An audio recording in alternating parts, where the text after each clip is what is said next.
նեղությունները, փորձությունները, հիմա ասեմ դες, դի մենակ Հայաստանում չի, սա աշխարհի մասշտաբով է, այս դժվարությունները, հիմա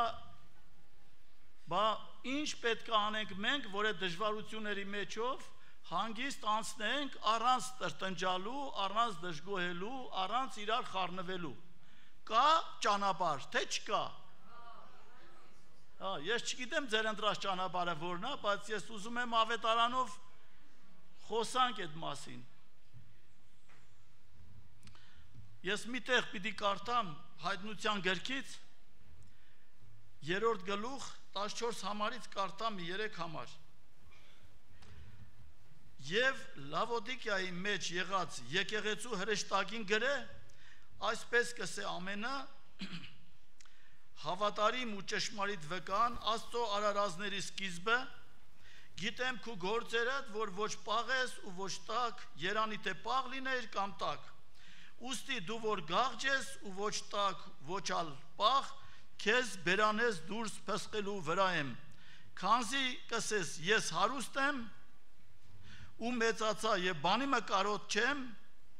ու չես գիտեր, որ դու խեղճ ու թշվառական ես եւ աղքատ ու կույր ու մերկ։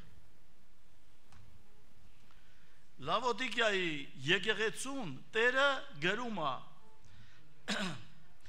որ դու մտածում ես, եկեղեցուն ասում, դու մտածում ես, որ դու հարուստ ես,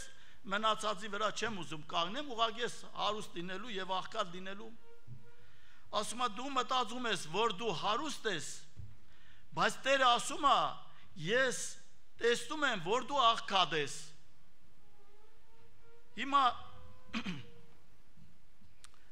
եկեք հասկանանք, ում կարծիքն է ճիշտ։ Եկեղեցին, Լավոդիկիայի եկեղեցին ասում է, որ ես հարուստ եմ, բայց Տերը ասում է, որ դու աղքատ ես։ Ում կարծիքն է ճիշտ։ Ամեն։ Հիմա հասկանանք, ինչու համար էր Տիրոջ կարծիքը ճիշտ։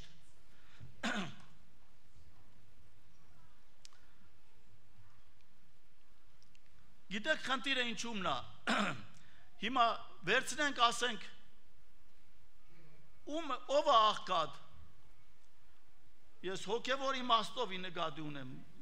մարմնի հետևից չգնաք հանգարց։ Ինչ է նշանակում աղքատ։ Աղքատ նշանակում է, որ մարդը հարուստ չի։ Հարուստ նշանակում է, որ մարդը աղքատ չի։ Հիմա հոգևոր կյանքի մեջ բաներ կա, որ ինչքան շատ գնաս, խորանաս, հասնես, էլի չես բավարարվելու, դեռ դա պակասություն ունես։ Տեսեք օրինակ, բայց մարմնավոր կյանքում այտենց չի։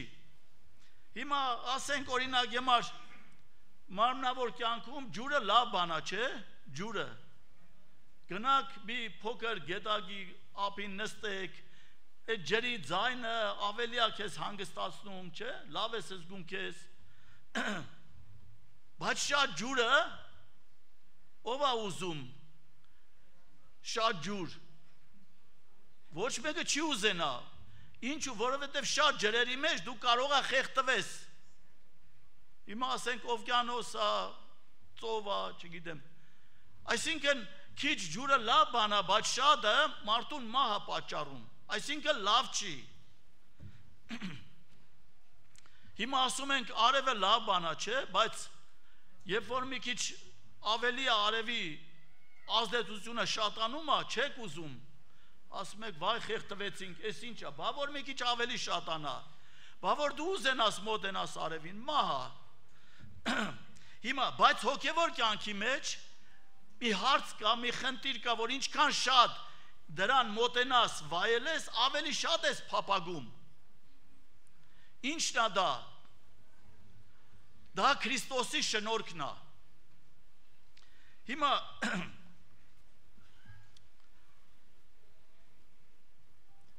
Մատթեոս ավետարան 5-րդ գլխում Տերը ասում է երանի հոգով աղքատներին,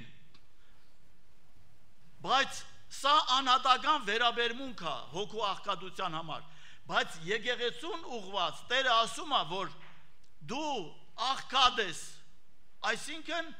Տերը երանի չի տալիս այն եկեղեցիներին, ովքեր աղքատության մեջ են։ Հիմա պիտի վերլուծենք այդ խնդիրը։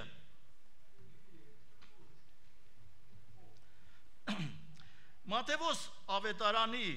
25-րդ գլխում, իհարկե դուք կարդացել եք, որը կոչվում է 10 կույսերի առակը։ Հիմա, որ վերլուծում ենք այս կույսերի վիճակը, հələ տեսնենք ինչ կատարվեց այնտեղ։ Ասում է, երկնքի թագավորությունը նման է 10 կույսերի, որոնք սպասում էին Փեսայի գալուստին։ Երբ որ Փեսան ուշացավ, այդ 10 կույսերն էլ քնեցին։ Հիմա 10-ն էլ ունեին լապտերներ, 10-ն էլ սպասում էին Փեսային, 10-ն էլ մաքուր կյանք էին ապրել, 10-ն էլ կես գիշերին լսեցին, ձայն եկավ, ահա Փեսան գալիս է, 10-ն էլ լսեցին այդ ձայնը, 10-ն էլ վեր կացան իրենց լապտերները շտկեցին, 10-ի լապտերներն էլ վառվեցին։ Բա տարբերությունը ո՞րն է, որ մենք ասում ենք 5-ը հիմար էին, 5-ը իմաստուն։ Հիմա 5 հիմարների լապտերները լույսը վառվում էր, բայց գնալով մարում էր։ Իմաստունների լապտերները չէին մարում, լուսավորվում էին ավելին։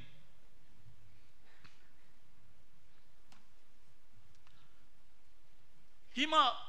հիմարները, հիմար կույսերը տեսան, որ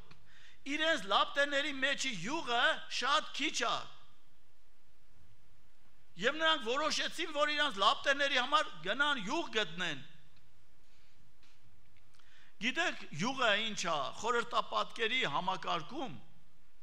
հին ուխտի ժամանակ մարգարեներին ու թագավորներին օծում էին յուղով։ Նոր ուխտի ժամանակ օծությունը դա Սուրբ Հոգու օծությունն է այդ յուղը։ Հիմա ինչ էր կատարվում, ինչ էր խնդիրը, եղբայրներ քույրեր։ Ստացվում է, որ իմաստուն կույսերը իրենց լապտերների համար պահեստավորերին որոշակի քանակությամբ յուղ։ Եվ նրանք օգտվեցին այդ նեղ պահին, երբ որ կես գիշեր էր, երբ որ լսեցին Փեսան գալիս է, իմաստուն կույսերը իրենց պահեստավորված յուղից օգտվեցին եւ իրենց լապտերները ավելի լավ էր վառվում։ Հիմար կույսերը ժամանակին իրենց պահեստավորված յուղի մասին չէին մտածել։ Այսօրվա իմ խոսքի թեման սա է. պահեստավորել Քրիստոսի շնորհքից քո հոգևոր կյանքի համար։ Քո հոգևոր կյանքի պահեստում ունենաս որոշակի բան Քրիստոսի շնորհքից։ Մենակ դա չի, որ մենք ասում ենք, Քրիստոսի շնորհքով մենք ձերի փրկված ենք, փրկված ես հիմա։ Բայց դժվարությունների, նեղությունների ժամանակ, եթե դու քո հոգևոր կյանքի պահեստում չունենաս պահեստավորված Քրիստոսի շնորհքից, ապա այդ նեղության ժամանակ, կես գիշերին, երբ որ պահը գալիս է, որ դու պիտի դիմավորես Տիրոջը ու չունես պահեստում ոչինչ, ո՞նց ես անելու։ Դու պիտի վազես տեղ այնտեղ, որպեսզի կարողանաս նոր սկսես պահեստավորել Քրիստոսի շնորհքից քո հոգևոր կյանքի համար։ Արդեն ուշ է։ Փեսան գալիս է ու չի սպասելու, թե դու քո հոգևոր կյանքի պահեստում ունես պահեստավորված Քրիստոսի շնորհք, թե չունես։ Փեսան գալիս է, հարսին վերցրեց, մտավ հարսանիք։ Հիմար քույսերը, երբ որ հետ եկան, ասեցին, Տեր, բաց արա, Տերը ասեց, էլ արդեն ուշ է, ես իմ հարսին արդեն վերցրել եմ։ Տեսեք, ինչքան կարևոր բան է։ Հիմա ժամանակը լավ է, հանգիստ է, հալածանք չկա, նեղություն ու դժվարություններ այդքան շատ չեն, հələ դեռ չեն շատացել։ Աստված թույլ է տալիս ժամանակ, որպեսզի մենք կարողանանք մեր հոգևոր կյանքի համար պահեստավորենք որոշակի Քրիստոսի շնորհքը։ Այդ շնորհքն է, որ նեղության ժամանակ դու կարող ես օգտվել, օգտագործել քո պահեստավորած շնորհքից Քրիստոսի։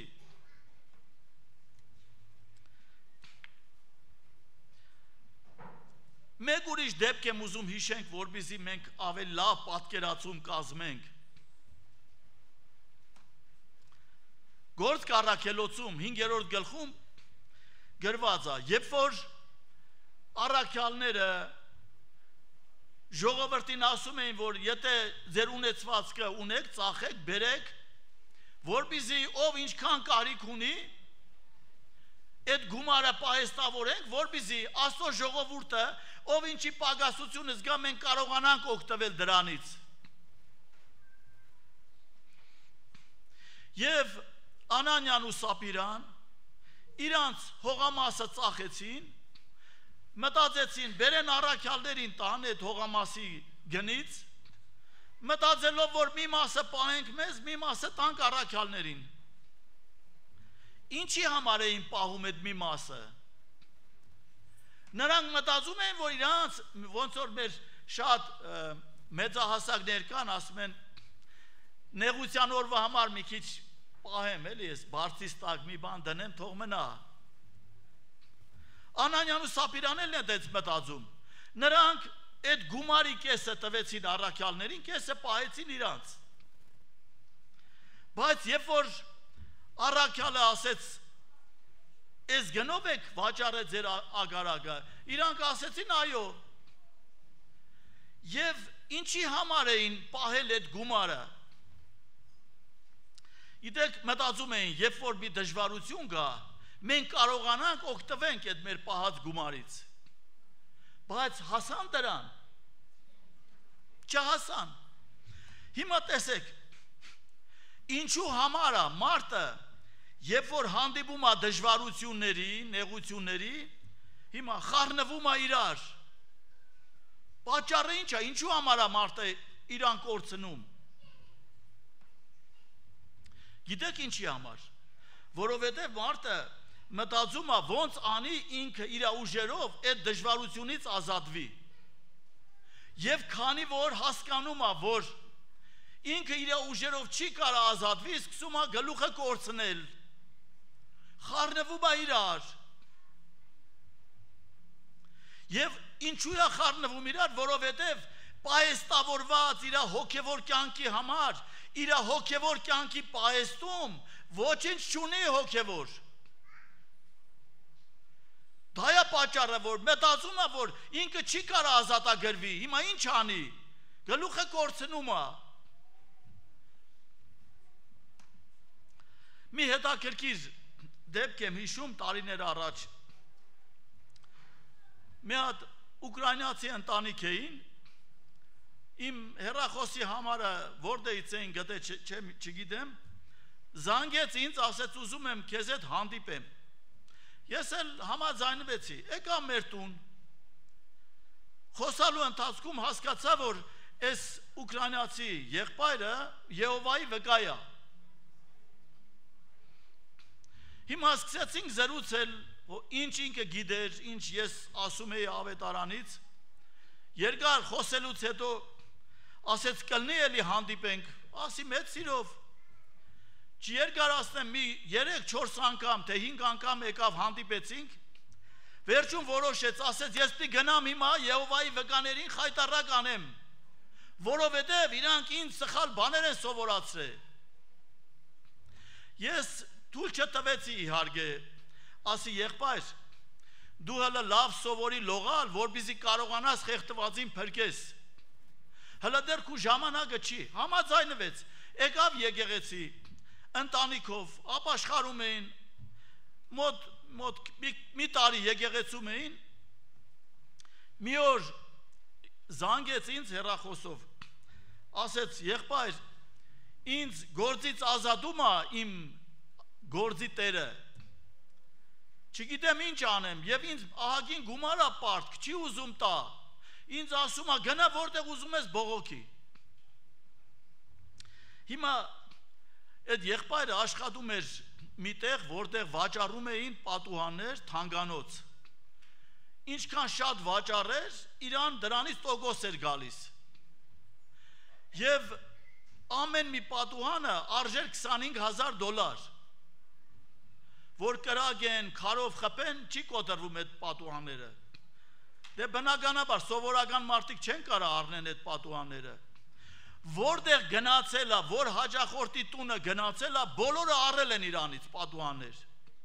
Այնքան շատ գումար էր աշխատում, որ գործատերը իր ասեց, դու ինձանից շատ ես փող ստանում, ես քեզ չեմ կարա պահեմ։ Հիմա գործի տերը զանգում է իր հաճախորդներին այդ եղբոր, ասում է ես ձեզ այդ պատուհանները կվաճառեմ 22,000-ով, ինձանից առեք։ Այդ իր հաճախորդները հրաժարվում էին, ասում էին չէ, մենք պիտի առնենք այդ մարդուց եւ պիտի առնենք $25,000։ Պատկերացնում եք դա, սա հրաշք էր արել Աստված։ Հիմա այս գործի տերը չի ուզում վճարի ինչքան որ պարտ կա։ Այս եղբայրը զանգեց ինձ մի օր, ասեց ինչ անեմ, պատմեց այդ ամբողջ պատմությունը, պատմեց մինչև վերջ, որ սենց այդ գործից տերը ինձ մեծ գումարա պարտ, չգիտեմ քանի $1,000 փողա պարտ չի ուզում տա, ասում է գնա ուր ուզում ես բողոքի, ասում է եղբայր ես ասեցի քեզ դատի կտամ, փոլիս կկանչեմ, չգիտեմ ինչ կանեմ, ասեց գնա ինչ ուզում ես արա։ Հիմա վերջում ասեց ինչ անեմ եղբայր։ Եղբայրը ինչ անի։ Մականացու մարդ Ամերիկայում ես ինչ կարամ անեմ։ Կամ այդպես միլիարդատեր մարդկանց հետ ես չեմ կարա գլուխ դնեմ։ Այդ մարդիկ ոչ դատարանից են վախենում, ոչ պոլիսից, միլիարդատեր մարդ է։ Ասի երբ որ վերջացրեց իր պատմությունը, ասի եղբայր, ես հասկացա, որ այս եղբայրը հələ դեռ իր հոգևոր կյանքի պահեստում ոչինչ չունի, ինչից օգտվի, որ այդ դժվարության, այդ փորձության մեջից դուրս գա, ինչից օգտվեր։ Երբ որ վերջացրեց իր պատմությունը, ասի եղբայր, դու տեր ունես։ Մի պա լռեց ու մեկ էլ բարձր ձայնով ասեց, այո, ասի դե գնա քու տիրոջը պատմի, են ինչ որ ինձ ես պատմում, քու տեր ունես գնա իրան պատմի, ինչի ես ինձ պատմում։ Եվ գիտեք ինչ արեց, հեռախոսը անմիջապես ցած դրեց եւ հետո իմացա, որ գնացել է, մտել է իր սենյակը, դուռը փակել է, ինչ որ ինձ պատմել է, սաղ պատմել է իր տիրոջը։ Ու գիտեք ինչ տեղի ունեցավ։ Առավոտը շուտ, ասում է այդ եղբայրն է պատմում, ասում է առավոտը շուտ, հələ դեռ նույնիսկ քնից չէի նորմալ արթնացե, հեռախոսի զանգ եկավ մի հատ, ասեց ես քո գործի տերը ես ինչն եմ։ Հա, ասեցի, ինչի համար է զանգել, ասեց, ես քեզ փող եմ պարտք, ուզում եմ բերեմ իմ ձեռով քո տունը տամ քեզ։ Այս եղբայրը խառնվում է իրար, ասում է, չէ, դու մի արի, ես կգամ կվերցնեմ, չէ, ասում է, ես պիտի բերեմ։ Ասում է, մինչև շորերս արագ հագնվեցի, դուրս եկա, դուրս մեկ էլ տեսա մեքենայով կանգնեց մեր հայատը։ Բերեց բոլոր փողերը առանց մի կոպեկի պագասի, լրիվ տվեց ինձ եւ ներողություն խնդրեց ինձանից։ Կներես, որ քեզ անհանգստացել եմ, որ քեզ նեղացել եմ։ Հիմա ինչի մասին է այսօր խոսք, ինչ եմ ուզում ասեմ, եղբայրներ քույրեր։ Մենք մեր հոգևոր կյանքի պահեստ պիտի ունենանք։ Այդ պահեստում պիտի ունենանք Քրիստոսի շնորհքը պահեստավորված։ Երբ նեղություն գա, այդ նեղության պահին պիտի օգտագործես այդ պահեստում եղած Քրիստոսի շնորհքը։ Դա է քեզ օգնելու, դա է քեզ ազատելու, դա է քեզ ուժ ու կարողություն տալու, ուրիշ ոչ մի ճանապարհ չկա։ Պատկերացնում եք, երբ որ այդ եղբայրը օգտվեց Քրիստոսի շնորհքից, միլիարդատեր մարդը նույնիսկ խոնարհվեց։ Քրիստոսի շնորհքի առջև։ Այն մարդը, ով որ չէր վախենում ոչ պոլիսից, ոչ դատարանից, ոչ դատավորից, բայց վախեցավ մի բանից, նրա հետ Աստծո շնորհքը խոսեց, նա չէր կարա չենթարկվեր։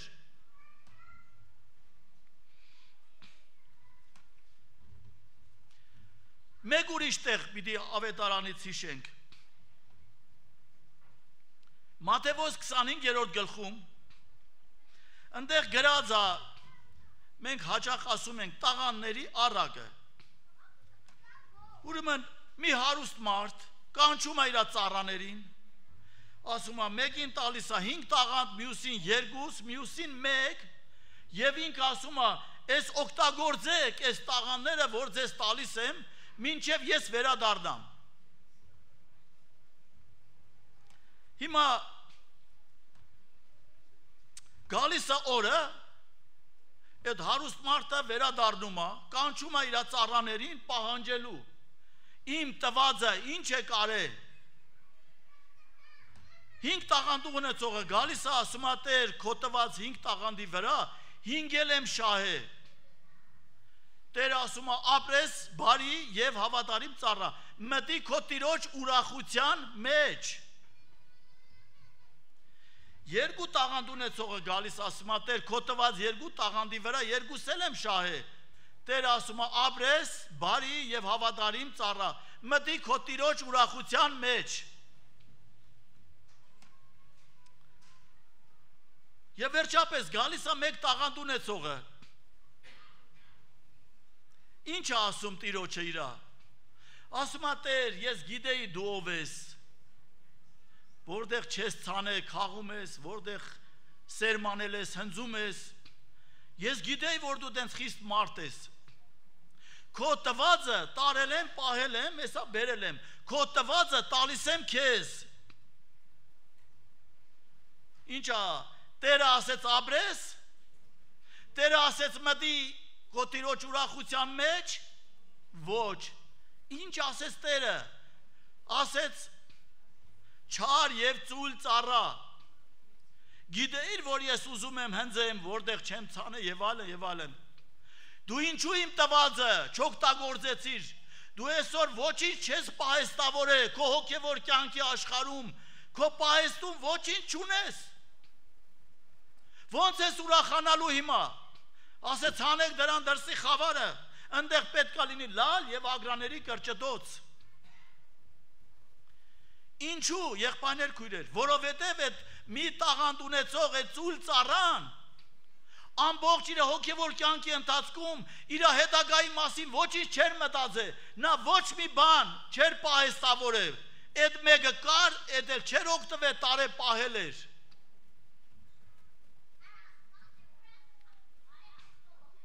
Հիմա ինչ ստացվեց, եթե մենք մեր լավ օրերի, այս ուրախ օրերի, այս լավ օրերի մեջ մեր հոգևոր կյանքի մասին չենք մտածում, միայն այսօրվա մասին ենք մտածում, ապա վաղը մյուս օրը որ քու Տերը եկավ ու պահանջեց, ինչ ես ասելու իրան։ Տերը այսօր ժամանակ տվե մեզ, որպեսզի մենք մեր հոգևոր կյանքի համար, մեր հոգևոր կյանքի պահեստում պահեստավորենք Քրիստոսի շնորհքից։ Այսօրվանով չբավարարվենք, եղբայրներ քույրեր։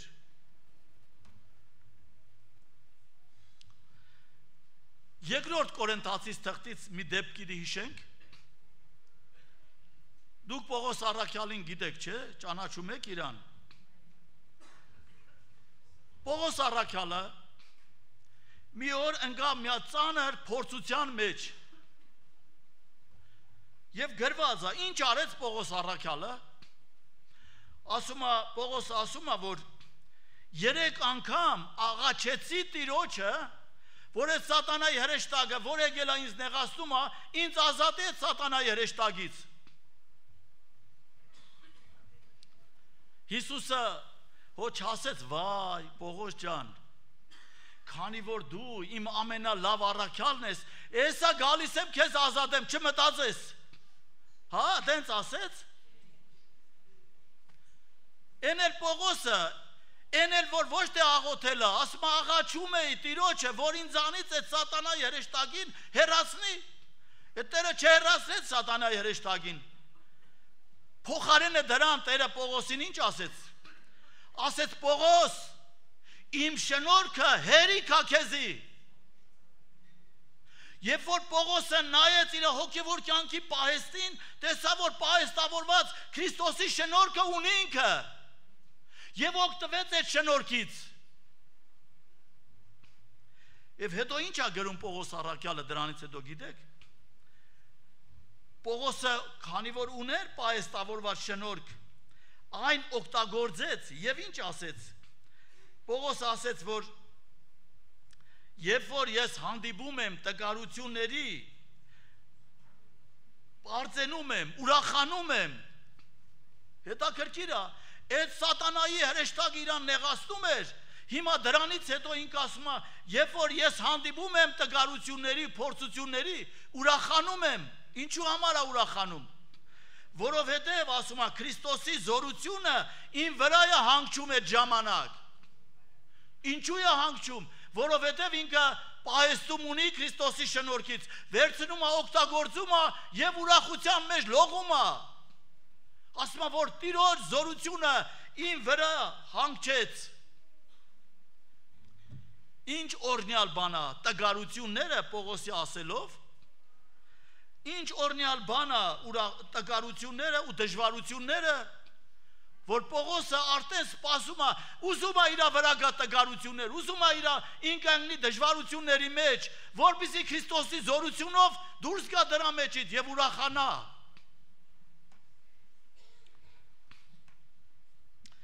Եղբայրներ քույրեր, իմ խոսքի նպատակը սա է։ Դուք այս ամառվա աշնան ընթացքում ես գիտեմ շատերդ պահածոներ եք փագում։ Այդ ինչի համար եք փագում, շուկայում լիքն է էլի։ Փագում եք, պահեստավորում եք, երբ որ ձմեռը սկսվում է այդ ցուրտ օրերին, ցուրտը տնից չես էլ ուզում դուրս գաս, բացում ես այդ պահեստի դուռը, տենում ես պահեստավորած ինչ ունես, բերում ես նույն րոպեին ճաշդ պատրաստ է, կերակրվում ես, քո սովը հագեցնում ես, ինչի շնորհիվ, նրա շնորհիվ, որ դու ամառվա այս լավ օրերի ընթացքում պահեստավորել ես որոշակի սնունդ։ Աստված էլ ատենց ուզում մեր հոգևոր կյանքի համար, եղբայրներ քույրեր, պահեստավորեն Քրիստոսի շնորհքից այս լավ օրերի ժամանակ, որպեսզի դժվարության օրերի ժամանակ օգտվենք դրանից։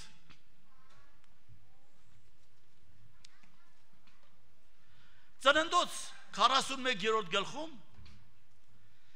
դուք իհարկե կարդացել եք, երբ որ Հովսեփին իր եղբայրները ծախեցին Եգիպտոս։ Հովսեփը Եգիպտոսում էր եւ մի օր Եգիպտոսի փարավոնը երազներ տեսավ եւ գլուխը կորցրեց, չգիտեր ինչ աներ, մտածում էր այդ երազները ինչ է նշանակում։ Ինչքան իմաստուններ ուներ Եգիպտոսում հավաքեց, ոչ մեկը չկարողացավ փարավոնի երազների մեկնությունը բացատրել։ Երբ որ փարավոնին ասեցին, որ այստեղ մեկը կա, Հովսեփ անունով, որ ինքը կարողանում է երազները մեկնաբանի։ Փարավոնը անմիջապես հրամայեց Հովսեփին բերեցին փարավոնի պալատը։ Հիմա փարավոնը իր երազները երբ որ ասեց Հովսեփին, ասեց երազից տեսա գետի մեջից 7 երինջներ պարարտ չաղ դուրս եկան արածում էին։ Եվ դրանից հետո տեսա 7 նիհար տգեղ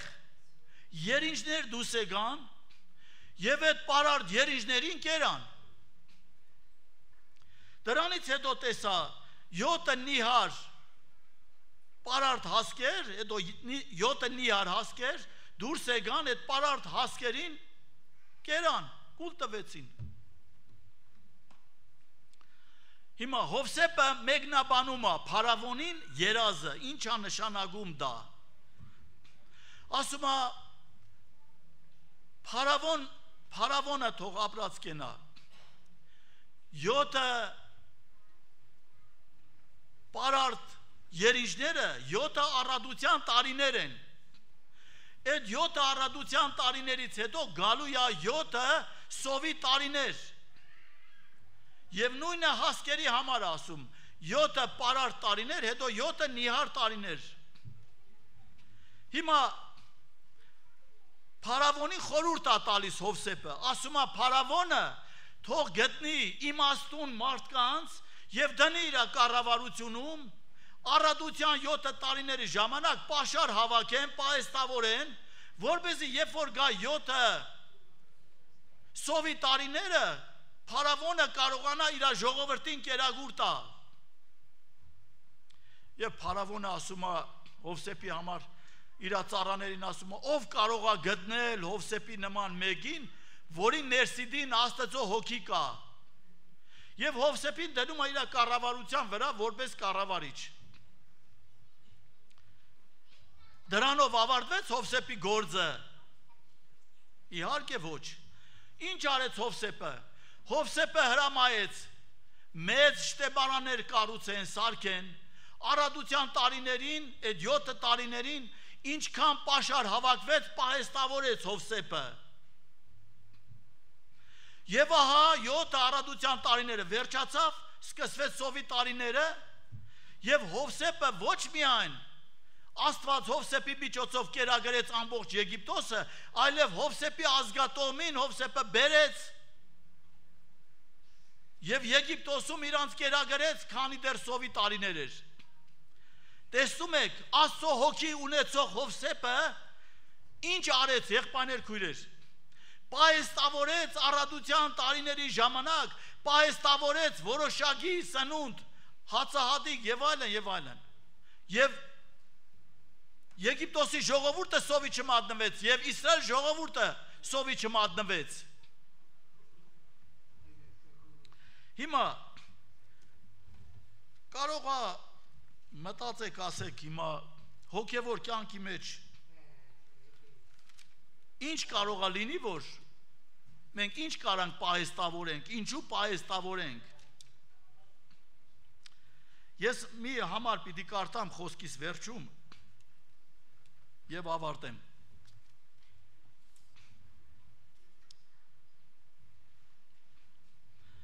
Ամովս մարգարեության մեջ 8-րդ գլխում 11 համարում գրված է։ Աստված է ասում, այս խոսքերի հեղինակը Աստված է։ Ահա օրեր կուգա, ասում է Տեր Եհովան, որ երկրի վրա սովը պիտի ուղարկեմ, ոչ թե հացիշ սով, ոչ թե ջրի ծառավ, հապա Տիրոջը խոսքերը լսելու սով։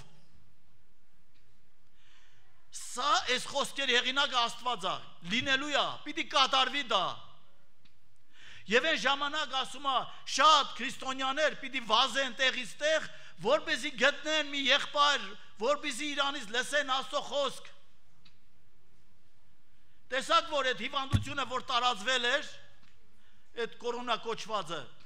պաշտամունքները դադարել էր ամեն տեղ, ամբողջ աշխարհում,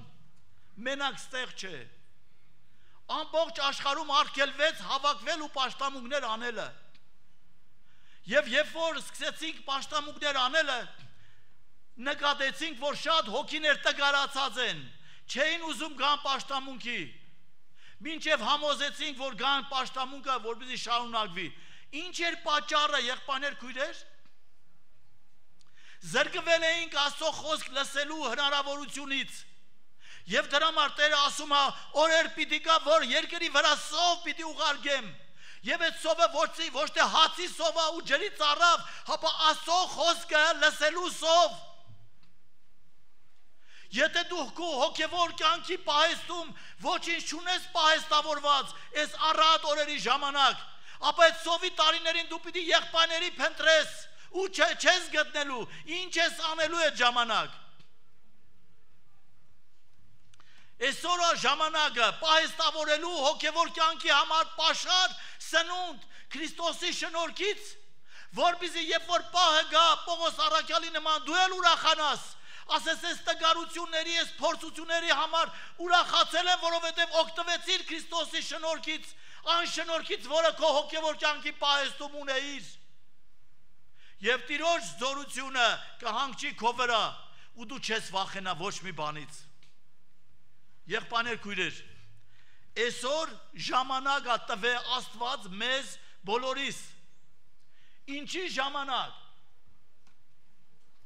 Աստծո խոսքը Քրիստոսի շնորհքով քո հոգևոր կյանքի պահեստում հավաքես, պահեստավորես։ Ես հաճախ եմ լսում եղբայրների, քույրերի կողմից հանդիպումներ եմ ունեցել շատ քույրերի հետ։ Բոլորը նույն բանն են ասում, եղբայրներ, քույրեր։ Բոլորը մտածում են, հետո ինչ ա լինելու, ինչից ենք վախենալու։ Հիմա օրինակ շատերն են վազում, սրսկվելու է, չգիտեմ ինչի դեմ, այդ ամենը դատարկությունը, դրան քեզ չի փրկի։ Քեզ փրկելու է միայն այն, ինչ որ դու ունես քո հոգևոր կյանքի պահեստում պահեստավորված, Քրիստոսի շնորհքի առատությունից, այսօր օգտվի ու պահեստավորի, դա է քեզ փրկելու վերջին օրը։ Թող Տիրոջ անունը փառավորվի։ Եկեք մի հատ աղոթք կանենք, խնդրենք, որ Տերը օգնի մեզ, որպեսզի այս լավ օրերի մեջ հոգևոր կյանքի համար սնունդ ու պաշար հավաքենք, վերջին օրերի համար, որ մեզ օգնի ազատագրվելու։ Փառավոր Հիսուս մեր, փառքի արժանի ես օրհնյալ Տեր, շնորհակալ եմ այս հոգիների համար, շնորհակալ եմ այս ժամի համար, շնորհակալ եմ քո խոսքերի համար, Հիսուս, փառք